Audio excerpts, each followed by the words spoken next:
भोपाल से प्रस्तुत हैं प्रादेशिक समाचार। नमस्कार, समाचारों के साथ मैं जितेंद्र रघुवंशी। पहले मुख्य समाचार। केंद्रीय विज्ञान और प्रौद्योगिकी मंत्री डॉक्टर जितेंद्र सिंह ने कहा, देश में डिजिटल नवाचारों से कार्यों में पारदर्शिता और निष्पक्षता बढ़ी। सरकार ने मीडिया संस्थाओं को सट्टेबाजी और जुए पर विज्ञापन और प्रचार सामग्री न दिखाने के दिए निर्देश। खेल संरचनाओं में हो रहे विस्तार के चलते स्पोर्ट्स हब के रूप में नई पहचान बना रहा है प्रदेश।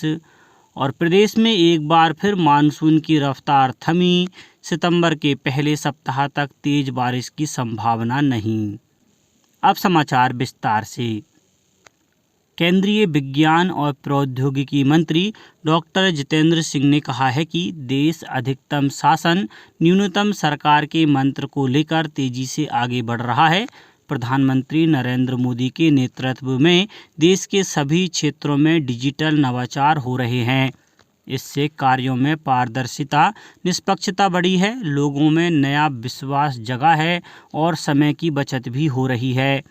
डॉक्टर जितेंद्र सिंह इंदौर में 2 दिन से चल रही 26वीं नेशनल ई गवर्नेंस कॉन्फ्रेंस के समापन समारोह को संबोधित कर रहे थे। इस अवसर पर मध्य प्रदेश के सूचना एवं प्रौद्योगिकी मंत्री ओम प्रकाश सकलेचा भी मौजूद थे।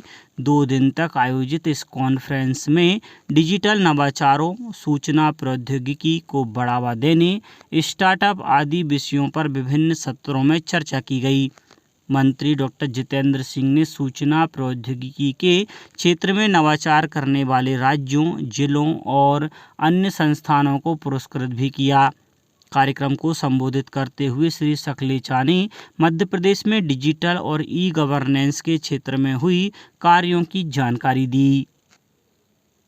केंद्रीय विज्ञान और प्रौद्योगिकी और अंतरिक्ष राज्य मंत्री डॉक्टर जितेंद्र सिंह ने इंदौर के बुद्धिजीवियों एवं मीडिया के साथ संवाद किया।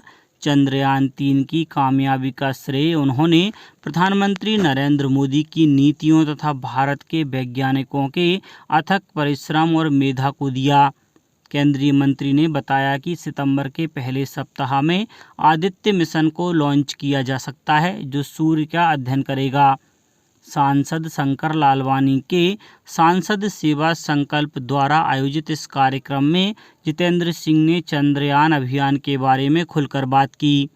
चंद्रयान 3 के सफल लॉन्च के बाद यह पहला अवसर था जब केंद्रीय मंत्री जितेंद्र सिंह ने आम नागरिकों के साथ इस विषय पर इतनी लंबी बात की है। प्रधानमंत्री नरेंद्र मोदी ने कहा है कि भारत और ग्रीस ने रक्षा, सुरक्षा और कृषि सहित विभिन्न क्षेत्रों में महत्वपूर्ण भागीदारी मजबूत करने पर सहमति व्यक्त की है। एथेंस में ग्रीस के प्रधानमंत्री क्यारिकोस मित्सोटाकिस के साथ संयुक्त संवाददाता सम्मेलन में श्री मोदी ने कहा कि भारत और ग्रीस प्रवासन तथा लोगों के आवागमन संबंधी भागीदारी पर जल्द ही समझौता करेंगे। उन्होंने कहा कि भारत और ग्रीस भू राजनीतिक तथा क्षेत्रीय मुद्दों पर सहयोग कर रहे हैं। उन्होंने कहा कि भारत और ग्रीस विश्व की 2 प्राचीन सभ्यताएं हैं तथा दोनों के संबंधों की नींव बहुत पुरानी और मजबूत है।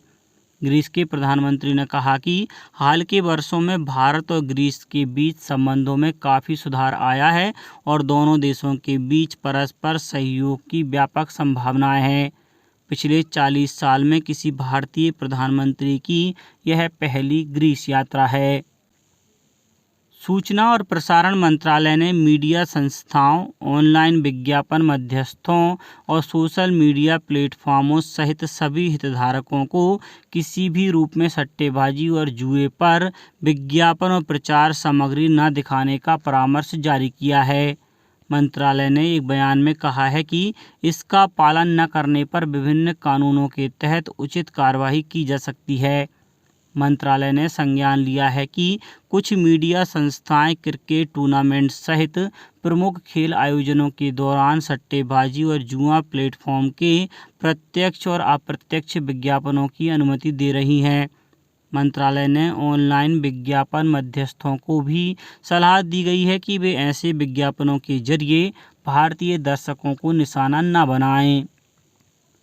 सर्वोच्च न्यायालय ने सीबीआई द्वारा जांच किए जा रहे मणिपुर हिंसा के सभी मामलों को असम में गठित न्यायाधीशों के एक समूह को सौंपने का आदेश दिया है। ऐसा निष्पक्ष सुनवाई के लिए पीड़ितों और गवाहों की सुरक्षा सुनिश्चित करने के लिए किया गया है। मुख्य न्यायाधीश डी.वाई. चंद्रचूड़ की अध्यक्षता वाली पीठ ने मणिपुर हिंसा के बाद दायर याचिकाओं की सुनवाई के बाद यह अंतरिम आदेश पारित किया है। प्रदेश में खेल अधोसंरचनाओं में हो रहे विस्तार के चलते अब देश को स्पोर्ट्स हब के रूप में नई पहचान मिलेगी। नाथू बरखेड़ा में 176 करोड़ रुपए की लागत से अंतर्राष्ट्रीय खेल परिसर निर्माण के पहले चरण में एथलेटिक और हॉकी स्टेडियम का निर्माण चल रहा है। दूसरे चरण में 174 करोड़ रुपए की लागत और अगले चरण में 593 करोड़ रुपए की लागत से मल्टी स्पोर्ट्स इंडोर स्टेडियम और अन्य खेल सुविधाएं जल्द ही मिलेंगी। प्रदेश में 2 ब्रेक डांस और ई स्पोर्ट्स अकादमी भी शुरू की जा रही हैं। दोनों विधा को ओलंपिक और एशियन गेम्स में पदक जीतने वाले खेल के रूप में शामिल किया गया है। खेलों के आयोजन और सुविधाओं के चलते अब प्रदेश हरियाणा और महाराष्ट्र का मजबूत प्रतिस्पर्धी बन गया है। मध्य प्रदेश एकमात्र राज्य है जहां सर्वाधिक खेल अकादमियां और प्रशिक्षण केंद्र हैं। वर्ष 2006 से 2015 तक विभिन्न खेलों की 11 अकादमियां स्थापित की गई हैं। ग्राम पंचायत की महिला जनप्रतिनिधियों के लिए 3 दिवसीय प्रशिक्षण कार्यक्रम कल समाप्त हो गया। प्रशिक्षण के लिए प्रथम चरण में बैतूल जिले की ग्राम पंचायतों की 40 महिला जनप्रतिनिधियों ने प्रशिक्षण प्राप्त किया। कार्यक्रम में वक्ताओं ने सतत विकास लक्ष्यों में ग्राम पंचायतों की भूमिका पर विस्तृत चर्चा की। महिला सरपंचों ने भी पंचायतों में किए गए एवं प्रस्तावित कार्यों के बारे में जानकारी दी और अपने अनुभव साझा किए। भारतीय महिला दृष्टिबाधित क्रिकेट टीम ने ब्रिटेन के बर्मिंघम में अंतर्राष्ट्रीय दृष्टिबाधित खेल संघ के वर्ल्ड गेम्स 2023 के फाइनल में पहुंचने वाली पहली टीम बनकर इतिहास रच दिया। बर्मिंघम में फाइनल में भारतीय टीम का मुकाबला ऑस्ट्रेलिया से होगा। अब बात मौसम की। प्रदेश में एक बार फिर मानसून पर ब्रेक लग गया है। मौसम वैज्ञानिकों की माने तो प्रदेश में 5-6 सितंबर तक तेज बारिश होने का अनुमान नहीं है। कहीं कहीं हल्की बूंदाबांदी हो सकती है। इससे पहले प्रदेश में 5 से 17 अगस्त तक मानसून पर ब्रेक रहा था। वरिष्ठ मौसम वैज्ञानिक डॉक्टर वेद प्रकाश सिंह ने बताया कि दक्षिण उत्तर प्रदेश के ऊपर एक चक्रवाती घेरा सक्रिय था। इसी से होते हुए मानसून ट्रफ लाइन गुजर रही थी। अब यह सिस्टम कमज़ोर पड़कर उत्तरी छत्तीसगढ़ के आसपास पहुंच गया है। इसका मध्य प्रदेश पर ज़्यादा असर नहीं है। इस कारण प्रदेश के अधिकांश स्थानों पर मौसम शुष्क हो रहा है। मौसम विभाग के अनुसार अगले 24 घंटों में ग्वालियर, चंबल, रीवा, सागर और शहडोल संभाग में कहीं कहीं पर गरज चमक के साथ बूंदाबांदी या हल्की मध्यम बारिश हो सकती है। अब कुछ समाचार संक्षेप में। खंडवा के श्री नीलकंठेश्वर शासकीय स्नातकोत्तर महाविद्यालय में उच्च शिक्षा के अध्ययन अध्यापन में आधुनिक तकनीक का प्रयोग एवं उपयोगिता के विषय पर 1 दिवसीय राष्ट्रीय वेबिनार का आयोजन किया गया। कटनी में बस पलटने से 3 युवकों की मृत्यु हो गई और 2 दर्जन से अधिक यात्री घायल हो गए। रतलाम जिले के विकासखंड जावरा में स्नेह यात्रा पूर्ण होकर अब रतलाम विकासखंड में प्रवेश करेगी।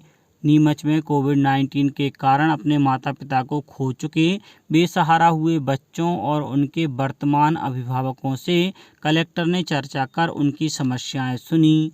देवास जिला व्यापार एवं उद्योग केंद्र द्वारा मुख्यमंत्री उद्यम क्रांति योजना के लिए मार्गदर्शन शिविर का आयोजन विकासखंड टोंक खुर्द में 28 अगस्त को आयोजित होगा। और छिंदवाड़ा जिले के हरई थाना क्षेत्र के सुरला खापा घाटी के समीप तेज रफ्तार अज्ञात वाहन की टक्कर से बाइक सवार दंपत्ति की मौत हो गई। अंत में मुख्य समाचार एक बार फिर। केंद्रीय विज्ञान और प्रौद्योगिकी मंत्री डॉक्टर जितेंद्र सिंह ने कहा, देश में डिजिटल नवाचारों से कार्यों में पारदर्शिता और निष्पक्षता बढ़ी। सरकार ने मीडिया संस्थाओं को सट्टेबाजी और जुए पर विज्ञापन और प्रचार सामग्री न दिखाने के दिए निर्देश। खेल संरचनाओं में हो रहे विस्तार के चलते स्पोर्ट्स हब के रूप में नई पहचान बना रहा है प्रदेश। और प्रदेश में एक बार फिर मानसून की रफ्तार थमी। सितंबर के पहले सप्ताह तक तेज बारिश की संभावना नहीं। आज के इस बुलेटिन में बस इतना ही। नमस्कार।